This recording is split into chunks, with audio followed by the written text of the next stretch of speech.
High, I am KC. Welcome to epilepsy Thursdays. आणि आजचा topic आहे make epilepsy which is your weakness into a strength. म्हणजे काय तर हो, आपल्याला एपिलेप्सी आहे. मग आपण त्याच्याबद्दल रडत बसावं की त्याला आपण एक पॉझिटिव्ह गोष्ट समजून त्याच्यावरती काम करावं. मला माहिती आहे हा ऐकायला फार फिलॉसॉफिकल आणि विचित्र वाटतं की हां, make your weakness your strength. हे माहिती नाही किती जणांनी ऑलरेडी सांगून झालेलं आहे. आणि ह्याला आता पॉझिटिव्ह गोष्ट कशी धरू. मला फिट आली, मी पडले तर मला लागणार आहे, हिला बोलायला काय जातं आहे, ब्ला ब्ला ब्ला. वेल, हो, हे तेवढंच सत्य आहे की बोलणं खूप सोपं आहे कम्पेअर्ड टू ॲक्च्युली त्या अख्ख्या गोष्टीमधून जाणं. पण what I am trying to say is एपिलेप्सीने मला काय काय शिकवलं आहे. मला पेशन्स शिकवला आहे. म्हणजे पेशंटली ठीक आहे, मला एपिलेप्सी आहे ते ॲक्सेप्ट करणं शिकवलं आहे. ज्यामुळे लोकांना आपण जज करत नाही. जसं कोणालाही बघून कळणार नाही कोणाला काय मानसिक किंवा न्यूरोलॉजिकल आजार असतील, हे बघून नाही समजत.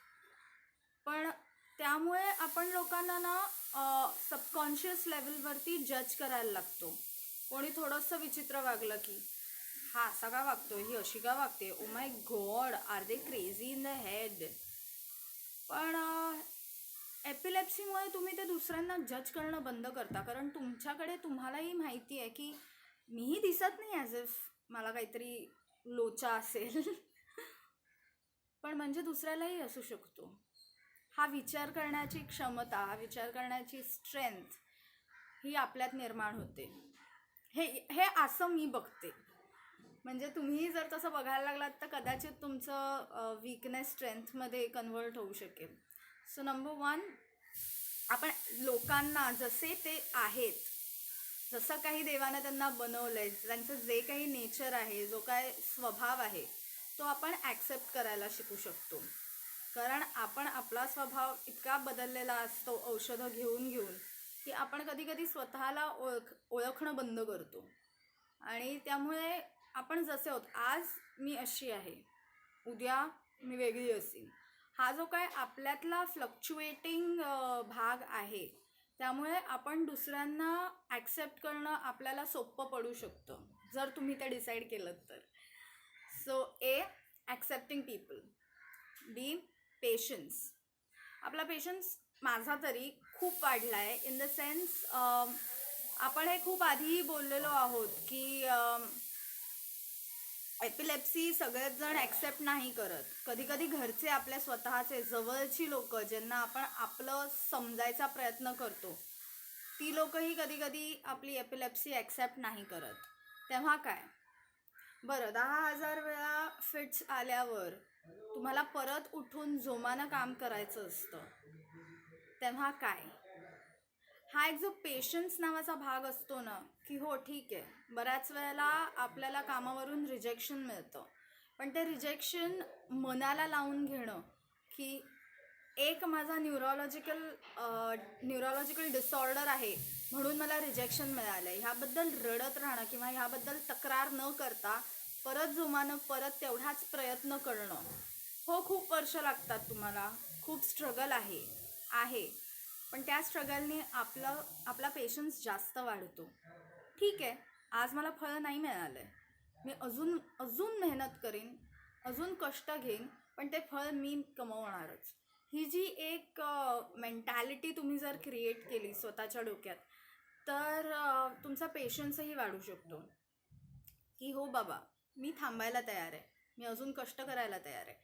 ह्याच पेशन्स, ह्याच पॉईंटमधून दुसरा पॉईंट निघतो, कष्ट करायला जास्त रेडी होणं. बरेच जण तुम्ही जर बघाल, ही कुकरची शिट्टी काय थांबणार नाही आहे बरेच जण तुम्ही बघाल की सगळं आयतं मिळालेलं असतं, एक्स्ट्रा कष्ट करायची कधी गरज नसते. की ठीक आहे, मला मिळालं आहे, माझ्या डिग्रीज एवढ्या आहेत, मी एवढं कमवलेलं आहे, एवढा अभ्यास केलेला आहे की मला नोकरी मिळणार आहे. हो, नोकरी मिळाली, आईवडिलांचं घरी सुख आहे, कधी काही बघितलेलं नाही आहे, कधी काही त्या त्या एका स्टडी ह्याच्यात जगलेले असतात. पण आपण जरी त्या स्टडी वातावरणात जगलेलो असलो तरीही आपल्याला स्ट्रगल हा करावा लागतो.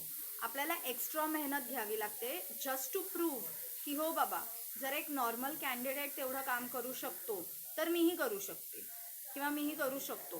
हे आपल्याला प्रूव्ह करण्यासाठी आपल्याला जास्त शारीरिक आणि मानसिक मेहनत घ्यावी लागते, जी कोणालाच कळणार नाही आहे. जी त्यांना कळावी ही आपण अपेक्षा ठेवणं किंवा अपेक्षा बाळगणं इज अ बेटर वर्ड, हे चूक होतं. कारण त्यांनी कधी ते एक्सपिरियन्सच केलेलं नाही आहे.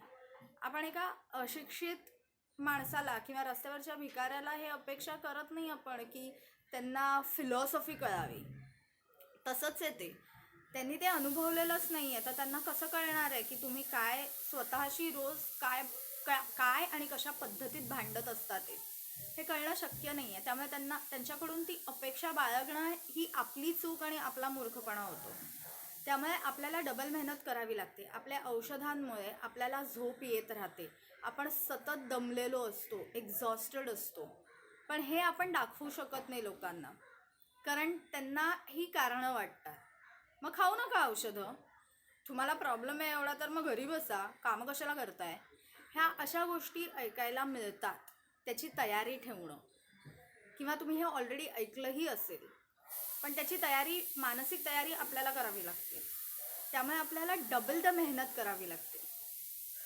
सो हा तिसरा, म्हणजे पेशन्समधूनच निर्माण झालेला हा दुसरा पॉईंट होता, डबल मेहनत. आत्तापुरते मी हे 3च पॉईंट्स सांगेन, कारण ऑलरेडी हा व्हिडिओ 7 मिनिटाचा झालेला आहे. पुढच्या वेळेस एपिलेप्सी अवेअरनेस मंथ होता हा नोव्हेंबर, हा शेवटचा गुरुवार आहे नोव्हेंबरमधला. पण डिसेंबरमध्येही मी how to regain your confidence ह्याच विषयावरती बोलत राहणार आहे. सो पुढच्या गुरुवारी भेटू. Till then keep fighting, stay strong. काही हरकत नाही आहे, लोकांनी जर तुमच्यावरती लोक हसले, तुम्हाला डबल मेहनत करावी लागली, काही हरकत नाही आहे. हे फार टिपिकल वाटेल मी जर हे बोलले तर, पण तरी मी बोलणार आहे. कधीतरी टिपिकल गोष्टीही कराव्यात. की गॉड हॅज चोजन यू, तुम्ही निवडला गेलेला आहात, त्याच्याबद्दल आपण काहीच करू शकत नाही. दुसऱ्यांना का नाही निवडलं, मला का निवडलं, निवडलंय. Accept it, accept epilepsy, stay strong, keep fighting,